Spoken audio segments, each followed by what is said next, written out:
जय हिंद दोस्तों, वंदे मातरम। देखिए, इस बार का जो टी20 वर्ल्ड कप है वो शुरुआत से ही काफी ज्यादा कंट्रोवर्सीज में इसलिए रहा क्योंकि पिच को लेकर काफी बातें चल रही थी। लेकिन अब जाके वर्ल्ड कप ऐसा लग रहा है कि अपनी रफ्तार पकड़ चुका है। अफगानिस्तान ने न्यूजीलैंड को हराकर एक और बड़ा उलटफेर कर दिया है। इससे पहले यूएसए ने पाकिस्तान को हराया था, वो हम सभी ने देखा ही था।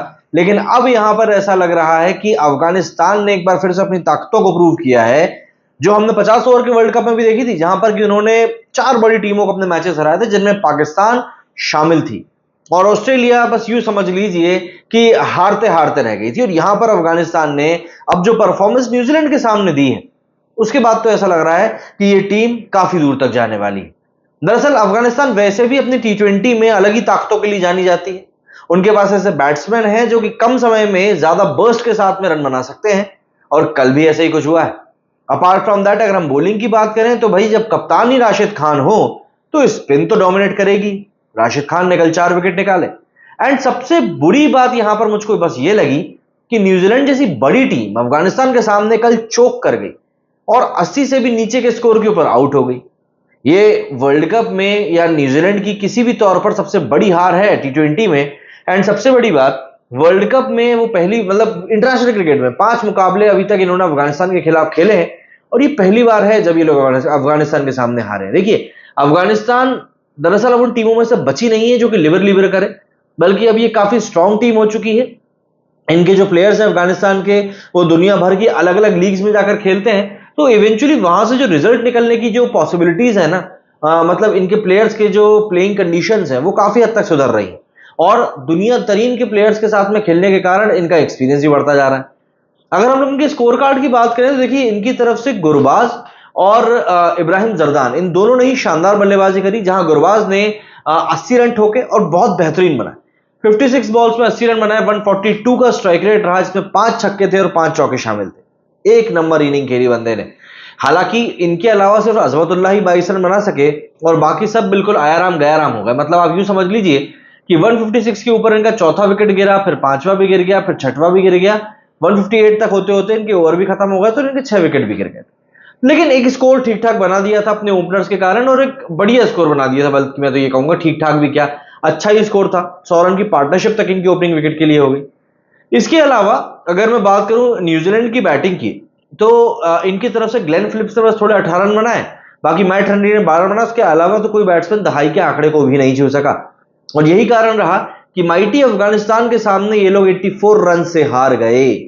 और चेस कितना कर रहे थे? वही चेस कर रहे थे 160 रन मात्र। एक और मैच हुआ बांग्लादेश और श्रीलंका के बीच में। आजकल इन दोनों टीमों के बीच में एक अलग ही तरह की राइवलरी बढ़ती जा रही है।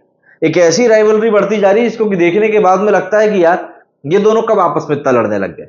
अभी हाल के दिनों में जब बांग्लादेश खेलने के लिए श्रीलंकन टीम पहुंची थी, तब भी काफी कंट्रोवर्सीज हुई थी। एंड इससे पहले वर्ल्ड कप में जो एंजेलो मैथ्यूज को वापस भेजने वाला पूरा कर्मकांड था शाकिब का, वो हम सब लोगों ने विटनेस किया ही था।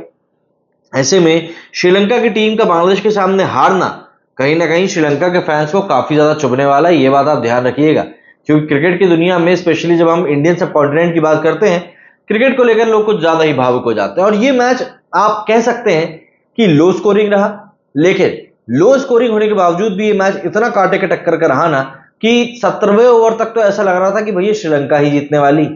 मतलब कुछ मिजाज ही ऐसे थे मैच के। अगर हम स्कोर कार्ड की बात करें तो श्रीलंका की तरफ से पथुम निशंका ने 47 बनाए। इसके अलावा धनंजय डिसिल्वा ने 21 और असलंका ने 19 बनाए। कप्तान वगैरह इनकी कोई ज्यादा कंट्रीब्यूशन कर नहीं सके, और यही कारण रहा कि ये लोग 194 के ऊपर ऑल आउट हो गए। जी, ऑल आउट हो गए। इसके बाद जब बारी आई इनकी बैटिंग की, बांग्लादेश की बैटिंग की, तब इनकी तरफ से तौहीद हृदय ने 40 रन बनाए, जो कि निर्णायक साबित हुए। और महमूदुल्लाह ने आखिरी में 13 बॉलों में 16 रन बनाए, जो कि डिसाइसिव साबित हुए। और देखिए, यहां पर कहीं ना कहीं श्रीलंका की गलती है, क्योंकि श्रीलंका जिस तरीके से 18वें और 19वें ओवर में एकदम ढीली पड़ी थी ना, मतलब बीच के जो ओवर थे ना, उसमें इन लोगों ने काफी अच्छी पकड़ बना ली थी। श्रीलंका की बढ़िया सी ग्रिप हो गई थी, और ऐसा लग रहा था कि भाई ये मैच जो है कहीं ना कहीं अब ये श्रीलंका निकाल लेगी। मतलब इसमें आपको पूरी कंडीशन बताता हूं। दरअसल बांग्लादेश ने जब रन चेज शुरू किया, तो पहले से 7वें ओवर तक इनके सिर्फ 37 रन बने थे और 3 विकेट भी इनके गिर गए थे। उनका रेट 5.29 का था। और उसके बाद 8वें से लेकर 12वें के ओवर में बांग्लादेश ने अटैक किया, और 11 रन के ओवर इकोनॉमी रेट से करीब 55 रन इन लोगों ने ठोक दिए। इसके अलावा विकेट की बात करें तो सिर्फ एक ही विकेट गिरा। वहीं अगर हम 13वें ओवर की बात करें तो 13 ओवर से लेकर 18 ओवर तक के बाद फिर श्रीलंका ने वापसी करी और बांग्लादेश को 22 रन के अंदर ही 4 विकेट झटक लिए। इतनी शानदार वापसी हुई थी कि लग रहा था कि भाई अब ये लोग शायद से मैच निकाल लेंगे। लेकिन यहां से 19वें ओवर में 11 रन बनाकर बांग्लादेश ने मैच को पलट दिया और 19वें ओवर में ही श्रीलंका ने कहीं ना कहीं हाथ छोड़ दिए थे कि चलो अब तो ये मैच अपने अंटे में ही है। इसीलिए कहते हैं कि क्रिकेट का गेम तब तक खत्म नहीं होता जब तक कि आखिरी बॉल ना हो जाए, और यहां पर ऐसा लगता है श्रीलंका उसी छोटी सी ट्रिक को मिस कर गया। क्या कहना है आप लोगों का इन दोनों ही मैचेस के बारे में कमेंट करके जरूर बताइएगा। मेरे इस वीडियो में फिलहाल इतना ही। जय हिंद, जय भारत।